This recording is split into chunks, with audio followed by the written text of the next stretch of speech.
Hey y'all, welcome to my channel. I'm Stacy. Let's talk fantasy books. I really love that book, but I would give it a chance and see, Kindle. I downloaded it, originality 5 out of 5. I am excited to share with you the newest book that I read.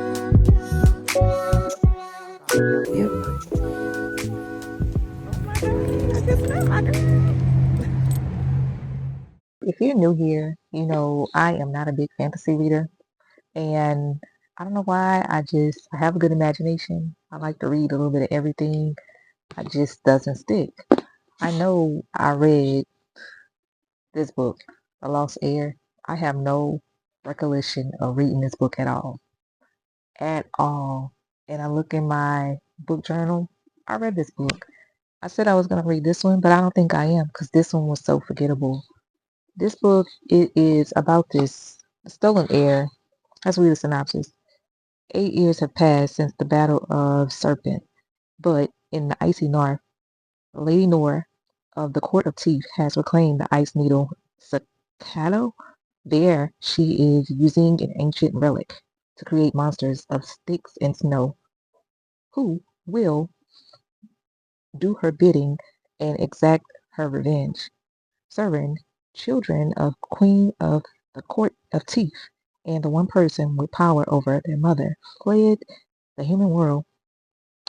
There she lives feral in the woods, lonely and still haunted by the merciless torments. She endures the Court of Teeth. She abides by the time releasing morals, foolish bargains. She believes herself forgetting until the storm of Bodanga chases her through the night streets.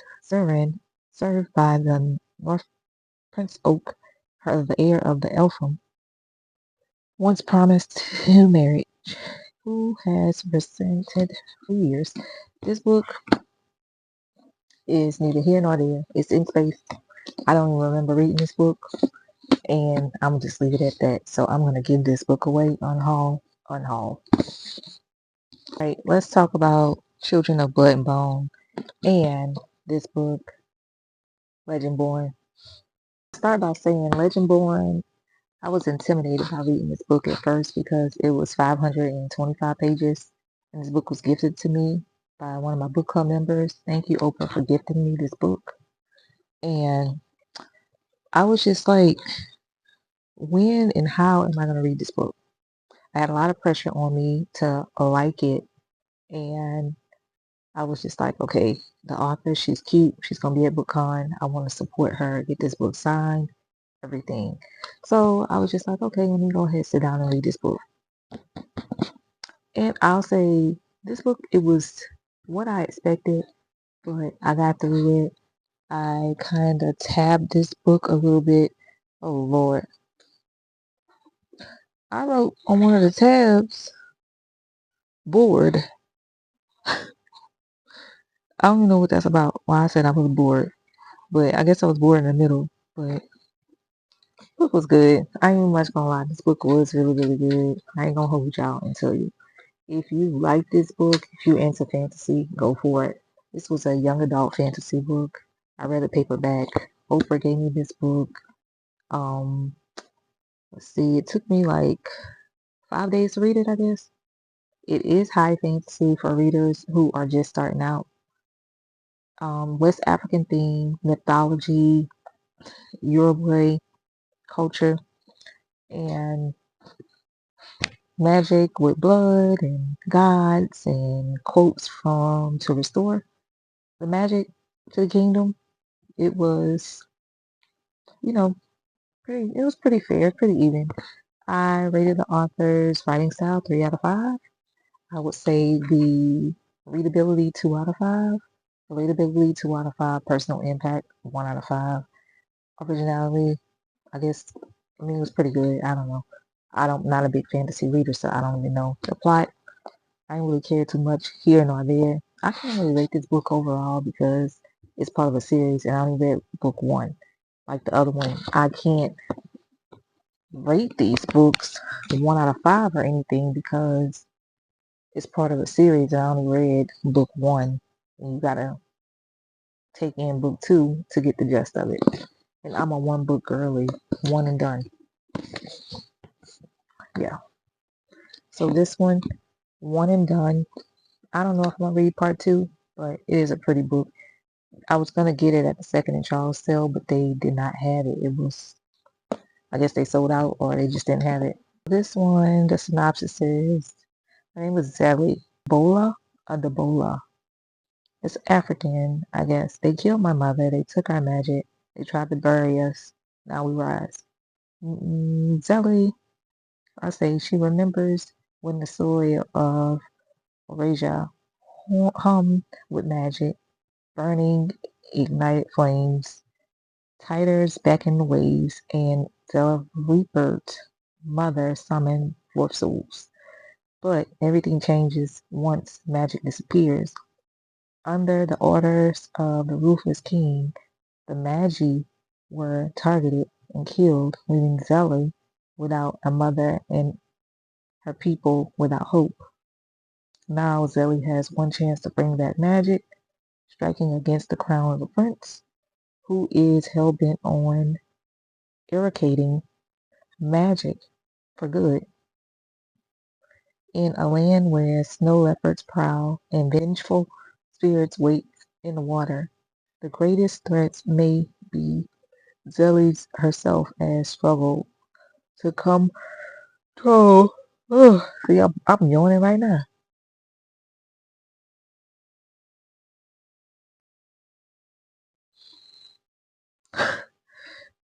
Excuse me, y'all. Her growing feelings towards the enemy. So maybe it's just me, but y'all, I was bored reading this book. But what I'm saying is, just because fantasy is not my genre, I'm not saying don't read this book. You should definitely give this book a try along with this other one. It's just me. Like, it just does not click for me for some reason. And I be trying, y'all, to read outside of my comfort zone and trying to give different authors a little taste and sample. And I want to give y'all a good review, but that a live reenactment of how I was reading that book. Yeah. Last but not least, I have The Legend Born by Tracy Deonn. So this is a Charlotte girl, she's from Charlotte, Carolina. Carolina girl. She is a girl in high school, but she's really smart, so she got advancement to get to like college early with her best friend, Alice. And she's tall. She's like 5'8", and she's brown skin, and she, doing her thing, going to college early or whatever. Get to campus, woo dee woo. Someone is using magic on the campus, and she is seeing some type of visions. Let me read the synopsis. So, after her mother dies in an accident, 16-year-old Bree Matthews wants nothing to do with her family memories or her childhood home. A residential program for bright high schooler at UNC Chapel Hill seems like the perfect escape until Bree witnessed a magical attack the very first night on campus. A flying demon feeding on human energies. A secret society of so-called legend-born students who hunt the creators down. Mysterious teenagers, magic who calls himself Merlin and attempts and fails to wipe Bree's memory of everything she saw. The Madge failure reveals Bree's own unique magic and buries her memory with a hidden connection. The night her mother died, another Merlin was at the hospital. And when Bree knows there's more to her mother's death than what the police reports, she'll do whatever it takes to find out the truth. Even if that means the legend born as one of the initiates. She recruits Nick, a self-exiled legend born with his own grudge against the group. Partnership pulls them deeper into society's secrets and closer to each other. But when Legendborn reveals themselves as a descendant of King Arthur's knight and explains the magical war is coming, Bree has to decide how far she'll go for the truth and whether she should use her magic to take the society down or join the fight. That is Legendborn. And let's just say I had a time with this book, y'all. And I did not hate it. For this to be a fantasy book, it helped me. Like, I had a good time reading this book, y'all. But let me tell you how long it took me to read this book. From cover to cover, I started this book April 9th. I stopped April 23rd. And I finished May 3rd. Yeah.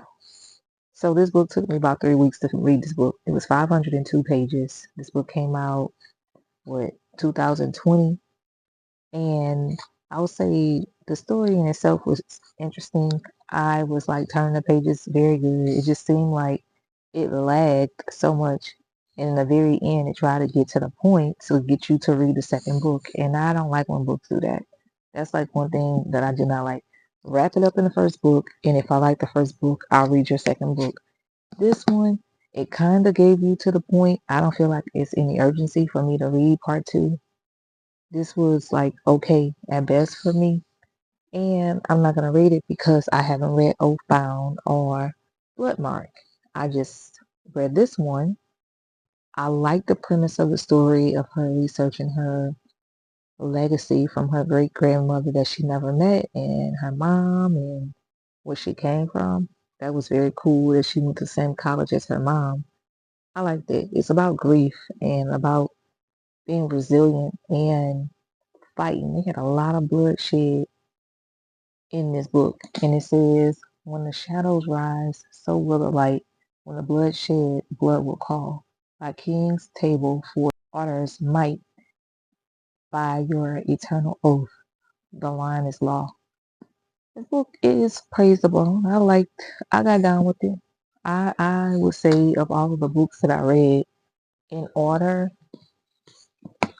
I would say Legendborn was my favorite. This one resonated with me the most for some reason. I followed the story very easily. Read this book pretty fast. This one, I read it, but it just was a slow read for me. These two, I don't remember them at all. So I'm going to unhaul these. So let me know in the comments if y'all are into fantasy, if y'all recommend anything, and if y'all read any of these books. So yeah. Thank you guys for watching. Like, comment, and subscribe.